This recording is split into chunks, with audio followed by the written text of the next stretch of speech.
मैं पूछूं, सुख धर्म से ये समझ मनु के पास भले ही नहीं है, परंतु दुख में धर्म ये समझ तो उसके पास है ही ना। इसका अर्थ यही कि दुख के समय में मनुष्य सहजता से धर्म की ओर मुड़ जाता है। सुख के समय में ईश्वर के अस्तित्व को स्वीकारने के लिए तैयार न होने वाला इंसान दुख के समय में जोर शोर से परमात्मा के नाम का जाप करने लगता है। सुख के समय में सद्गुरु के पास जाने की भी जिसे फुर्सत नहीं होती, दुख के समय वह सद्गुरु के पास से उठने का नाम तक नहीं लेता। सुख के समय में होटलों और क्लबों में पड़ा रहने वाला दुख के समय में धर्म स्थानों में ही अपना अधिकांश समय व्यतीत करता है।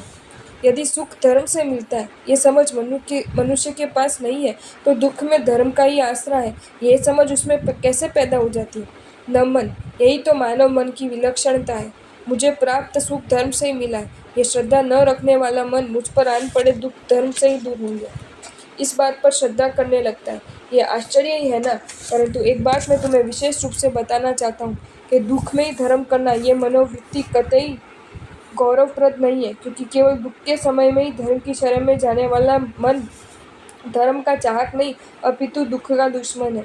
अपने घर में लगी आग हो तब उस आग को बुझाने के लिए मनुष्य जैसे अपने दुश्मन के समक्ष भी गिड़गिड़ाने लगता है, वैसे नास्तिक मनुष्य भी दुख मुक्त होने के लिए धर्म की शरण में जाने के लिए तैयार हो जाता है। इसका अर्थ यही कि मनुष्य दुख से छुटकारा पाने के लिए यदि अन्य मनुष्यों के साथ शालीन व्यवहार करने हेतु भी तैयार हो जाता है, प्रभु का नाम लेने के लिए तैयार हो जाता है और गुरु की शरण स्वीकारने के लिए भी तैयार हो जाता है, तो ये इतना ही इंगित करता है कि मनुष्य येन केन प्रकारेण दुख से छुटकारा चाहता है।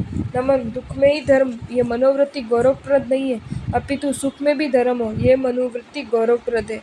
परख लेना तुम अपने मन को, केवल मंदिर में ही उसे प्रभु याद आते हैं या फिर अन्य मनोनुकूल समय में भी वो प्रभु स्मरण में ही व्यस्त रहता है। आपको ये वीडियो अच्छा लगा हो तो इसे लाइक करें और शेयर करें, और ऐसे ही नए नए वीडियोज देखने के लिए सब्सक्राइब करें हमारी channel Jain facts and stories को।